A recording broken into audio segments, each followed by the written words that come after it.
Free Guy stars Ryan Reynolds, contains big laughs, and is the movie COVID-19 bumped so many times that it became a running joke. But there might actually be an undercurrent of existential dread buried beneath this flick's feel-good surface. These are the biggest unanswered questions in Free Guy. Caution, spoilers ahead. Isaac Asimov's 3 laws of robotics dictate that robots may not harm a human being, must obey orders unless they conflict with the first law, and must protect their own existence unless doing so conflicts with either previous law. The NPCs of Free City do not have corporeal forms in our world. They do, however, have bodies in the game.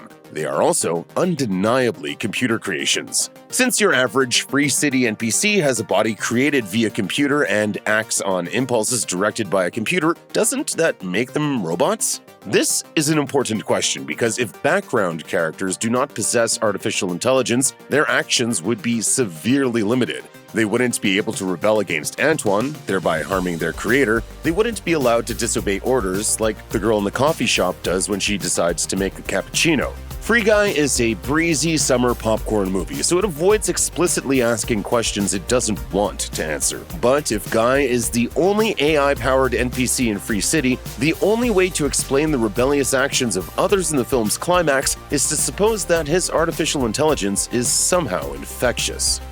Let's assume, for a moment, that the NPCs of Free City aren't robots, but living beings who simply don't understand things like life, death, and free will. If this is the case, then the film's climax in which Antoine destroys the servers that house the game with an axe is a tragedy on par with the destruction of Alderaan. We witness much of Free City's destruction.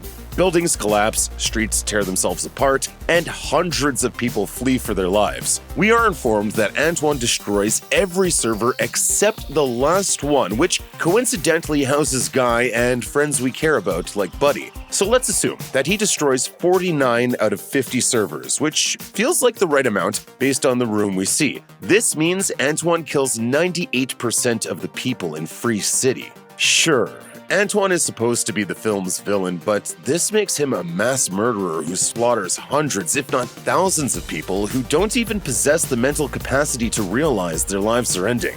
It really takes the character to a whole new level of evil. But hey, Guy and his funny friends live, so why should we care about those robotic NPCs? I was created as a love letter to you, Guy tells Millie at the end of the film. You need to go find the author. This is a tremendously sweet line. It's also really, really messed up. Guy's admitting that every fiber of his being was manufactured to love one person, a person forever out of reach. That's her. Her who? That's the dream girl, buddy. Let's assume Millie regularly visits Guy via Avatar.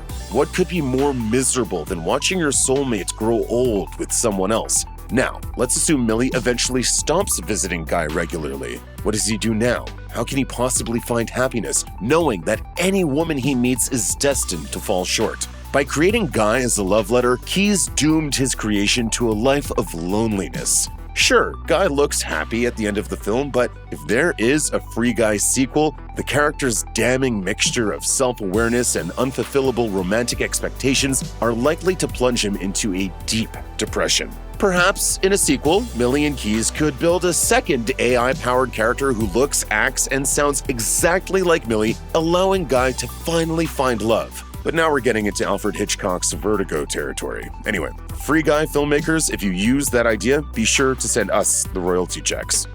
In what is undoubtedly the most crowd-pleasing moment of the film, Guy turns around a violent smackdown from the newly uploaded half-finished Dude by selecting various weapons added to his repertoire. Among other iconic items, we see Captain America's shield, Hulk's arm, a lightsaber, and a Fortnite weapon.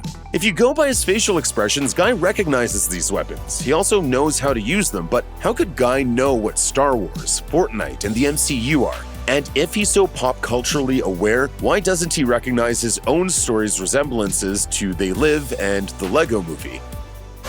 What are these, trick glasses or something? It seems pretty clear that he's enjoying the connotations of his weapons as much as their functionality. Throughout the film, we never see any indication that Guy plays video games or watches anything other than the daily news report on Free City's inevitable chaos and destruction. It also seems doubtful that anybody would have spoken to him about these properties, since his peers are equally clueless NPCs or outsiders who aren't in the habit of chit-chatting with Guy before he becomes a household name. Free Guy is set in two locations, the virtual Free City and the non-virtual, unnamed city where Antoine's company is headquartered.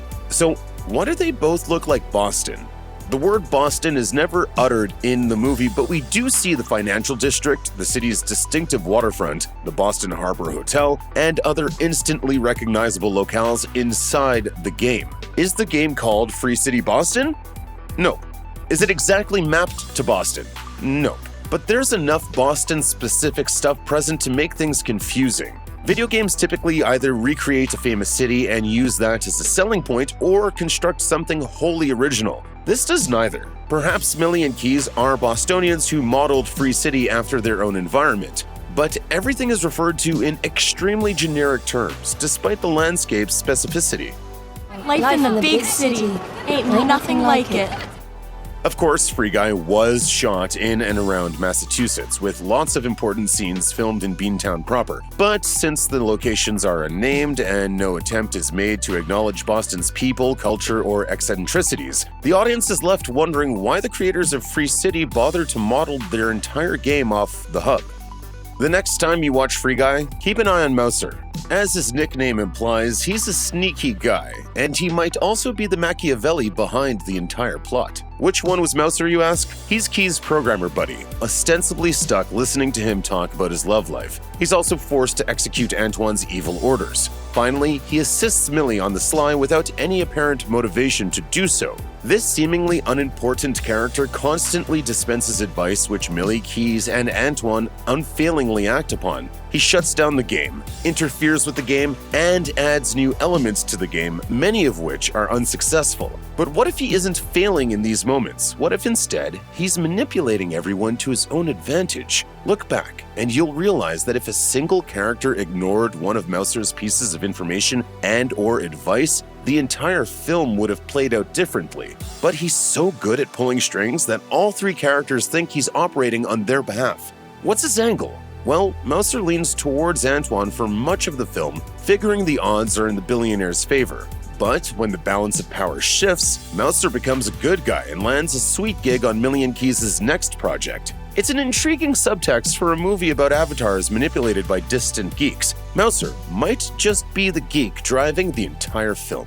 Check out one of our newest videos right here, plus even more Looper videos about your favorite summer blockbusters are coming soon. Subscribe to our YouTube channel and hit the bell so you don't miss a single one.